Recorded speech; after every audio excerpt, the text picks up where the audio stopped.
लोग होली में आएंगे। उससे फीवर 104 चढ़ गया और कंटिन्यू उसके पेट में दर्द होने लगा था। तो उसे एडमिट करने की सलाह दी। तो हम लोग के तो सारे घर वालों के होश उड़ गए। Hello viewers, welcome to our new blog. तो जैसा कि आपने हमारा पिछला ब्लॉग एंजॉय किया, उसमें आपने देखा हमारे घर में शादी के बाद के रिचुअल्स। तो शादी के रिचुअल सारे खत्म हो गए और मेरी बेटी जो कि बहुत दिन से बीमार चल रही थी, उसे हमेशा रात में 101 102 फीवर आ जाता था। एक रात उसका तबीयत बहुत ज़्यादा बिगड़ गया, उससे फीवर 104 चढ़ गया और कंटिन्यू उसके पेट में दर्द होने लगा था। तो हम लोगों को उसे हॉस्पिटल में एडमिट करना पड़ गया। वैसे हम लोग उसको बस रेगुलर चेकअप के लिए डॉक्टर के यहाँ ले गए थे, बट डॉक्टर ने उसकी हालत को देख करके उसे एडमिट करने की सलाह दी। जैसे डॉक्टर ने ये बोला तो हम लोग के तो सारे घर वालों के होश उड़ गए, क्योंकि घर के बड़ों को कुछ हो जाता है तो लोग हिम्मत बांध लेते हैं, बट अगर किसी बच्चे को हो जाए, वो भी 3 साल की बच्ची को, तो हिम्मत तो जवाब देने लगता है, क्योंकि हम लोग को पता ही नहीं होता कि उसको हो क्या रहा है। बड़े तो बोल पाते हैं, बट छोटे बच्चे बोल भी नहीं सकते। तो बेटी को हमने ईएसआईसी हॉस्पिटल में एडमिट किया था। मैं आपको ईएसआईसी के बारे में थोड़ा सा बता दूं। अगर जो लोग ईएसआईसी अगर उनको ऑफिस की तरफ से मिल रहा है और वो उसका फ़ायदा नहीं उठा पा रहे हैं तो उठाएं, क्योंकि ईएसआईसी हॉस्पिटल एक सरकारी हॉस्पिटल ही है, बट यहाँ का जो भी ट्रीटमेंट होता है, जो भी यहाँ की जो फैसिलिटी है, वो प्राइवेट हॉस्पिटल से कम नहीं है।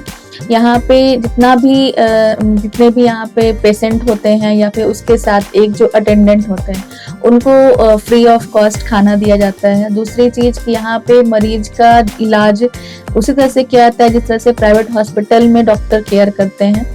डॉक्टर यहाँ पे एक राउंड वो हर मॉर्निंग वो आ जाते हैं और पूरे टाइम नर्स हमेशा पेशेंट का देखभाल करती है, चाहे वो दिन हो चाहे वो रात के। आप 1 बजे भी आप नर्स को जाइएगा बोलने के लिए तो वो कभी ना नहीं करेंगी। मतलब यहाँ पे सरकारी हॉस्पिटल है, बट यहाँ पे जो भी फैसिलिटी है वो टोटली प्राइवेट जैसा है।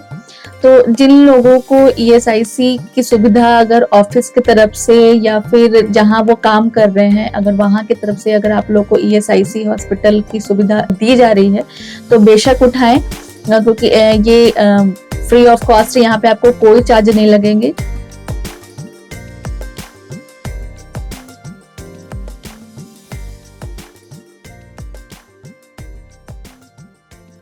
डॉक्टर ने हमें बताया था कि 5 दिन उसे एडमिट रखना है।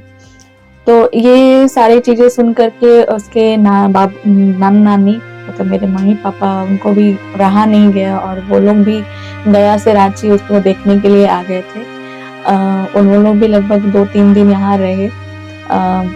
हमारा कंटिन्यू रहता था दिन भर। मम्मी, मतलब मेरी जो सासू माँ है, वो रहती थी और रात में मेरी मम्मी मेरे साथ रहती थी। मतलब ओवरऑल पूरे घर परेशानी में ही झूलते रहते थे। 6 7 लोग होली में आएंगे। ठीक ना? होली में आएगी ना? रंग खेलने कुछ कहानी से रंग कोरेगी है ना? सब कुछ कार्य लगी, सब कुछ कार्य लगी। फिलहाल अभी हम लोग हॉस्पिटल में लो 4 दिन से बेटी मेरी यहाँ पे एडमिट है। टाइफाइड और ब्लड इन्फेक्शन का प्रॉब्लम हो गया है। तो ऐसा कि है कि डॉक्टर कल डिस्चार्ज कर देंगे। ये जो 4 दिन 5 दिन का जो समय था हम लोग के लिए बहुत साबित हुआ। ठीक से रखेगी तब ना। हाँ, फिर से बोलो। पहले बताओ हेलो गाइस। मेरा तबीयत खराब हो गया था। अन्नू आया, नानी आया। अच्छा क्यों आई नानी? चुन्नू आया। अच्छा क्यों आई नानी बताओ? मैं गया थी आया। अच्छा क्यों आई नानी बताओ? ठीक से बेटा। पीछे जाओ ना।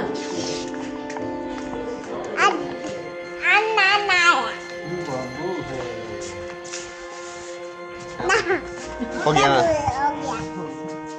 क्यों आई नहीं बताई?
5 दिन हॉस्पिटल में एडमिट होने के बाद फाइनली डॉक्टर बाबू को डिस्चार्ज करने के लिए बोले, और तब हम लोग के घर में सब लोगों को थोड़ा सा खुशी मिला और सब लोग थोड़ा सा रिलैक्स हो गए।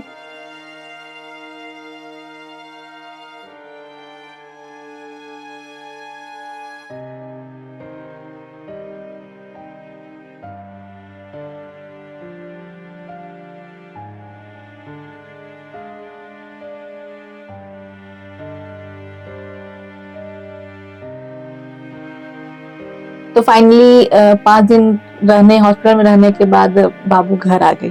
तो बने रहिए हमारे साथ, देखते रहिए हमारा नेक्स्ट ब्लॉग भी कोई खुशी से भरा हुआ नहीं है, उसमें भी परेशानी ही हम लोग झेल रहे हैं। बाबू के डिस्चार्ज होने के बाद फिर मुझे एडमिट होना पड़ा हॉस्पिटल में।